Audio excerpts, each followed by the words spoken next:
작년에 신경 쓰고 있는 일이 많아서 한동안 구내염을 달고 살았어요. 그때 이후로 조금만 피곤해도 구내염이 생기는데 괜찮은 걸까요? 구내염은 말 그대로 입안에 발생하는 염증을 이야기하는 것입니다. 조금 더 확대를 하자면요. 입안이라든지 입 주변의 점막에 발생되어지는 염증을 두루 이르기도 하는데요. 입안에 염증이 발생하면서 대부분 통증도 수반하게 되기 때문에 많이들 힘들어 하시죠. 그리고 한 군데만 생기기도 하지만요. 혀라든지 입천장, 볼 등 여러 군데에 동시에 발생하기도 합니다. 우리 입은 호흡을 하고 음식물을 섭취하는 등 외부와의 접촉이 굉장히 많이 이루어지는 기관이기 때문에요. 세균이나 바이러스 등에 쉽게 노출될 수가 있습니다. 입안의 점막세포는 점액으로 덮여져 있게 되는데요. 점액이 마르게 되면은요, 외부 바이러스나 박테리아에 바로 노출되게 되어서 감염이 일어나게 됩니다. 다음으로는 우리 입안에 침이 있는데요. 외부의 바이러스와 박테리아를 녹여내는 용균 효소라고 알려져 있는 라이소자임이라는 효소를 가지고 있어서요. 우리의 구강을 지켜주는 1등 공신 역할을 하게 되는데요. 침이 우리 입안에서 잘 돌질 않아서 입안이 마르게 되고요. 구내염이 발생하게 되는 것입니다. 결정적으로 피로라든지 스트레스 등으로 면역력이 떨어지게 돼도 쉽게 구내염이 발생하게 되는 것입니다.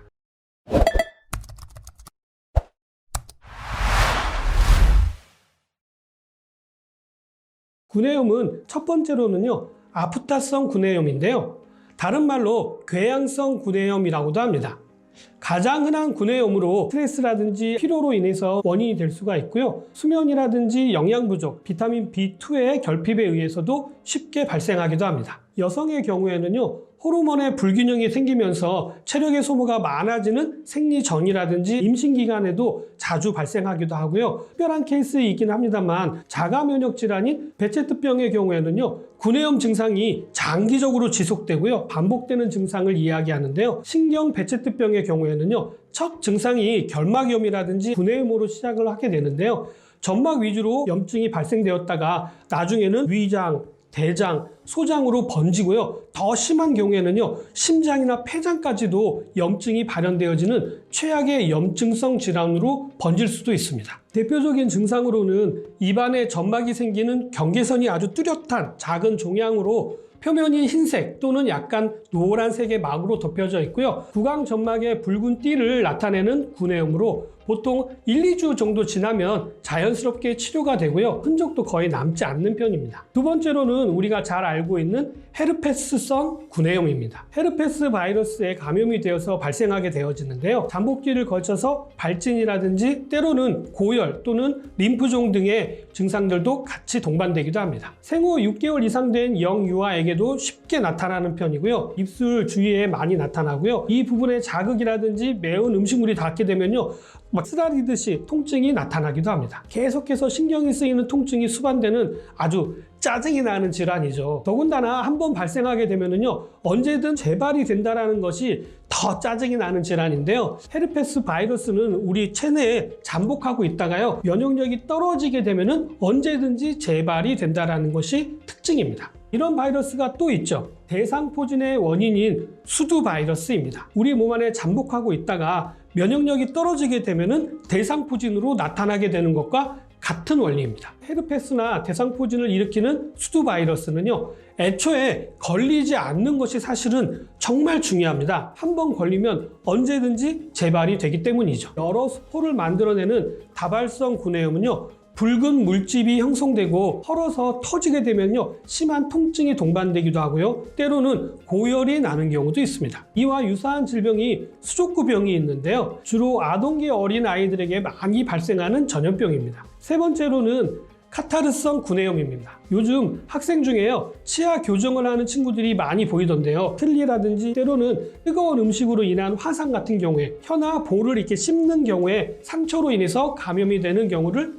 이야기하는 것입니다. 과도한 흡연이라든지 비타민 결핍에 의한 경우도 있다고 합니다. 마지막으로는요, 칸디다성 구내염입니다. 원래 우리 입속에 상재하는 균이지만요, 면역력이 저하되게 되면 증식을 해가지고 구내염을 일으키게 되는 균입니다. 당뇨가 있다거나 심혈관 질환, 스테로이드나 항생제를 장기적으로 복용하여서 구내의 산재균의 균형이 깨진 경우에도 자주 발생할 수가 있습니다. 와, 설명을 듣고 보니 입안에 염증의 종류가 이렇게 많은 줄 진짜 처음 알았는데요. 염증이 우리 몸에 어떤 문제를 일으킬까요? 다양한 구내염뿐만 아니라 현대인들의 대부분은요, 만성염증을 가지고 있습니다. 만성염증의 경우에는요, 증상이 뚜렷하게 나타나지 않기 때문에 우리가 인지하기가 쉽지 않은데요. 조금 과장된 내용이 될지 모르겠습니다만 암도 만성염증과 관련이 아주 깊은 편입니다. 젊은 시절 염증 수치가 높았던 사람의 경우에는요, 나이가 들었을 때 암이 발생할 확률이 남성의 경우에는 약 38%,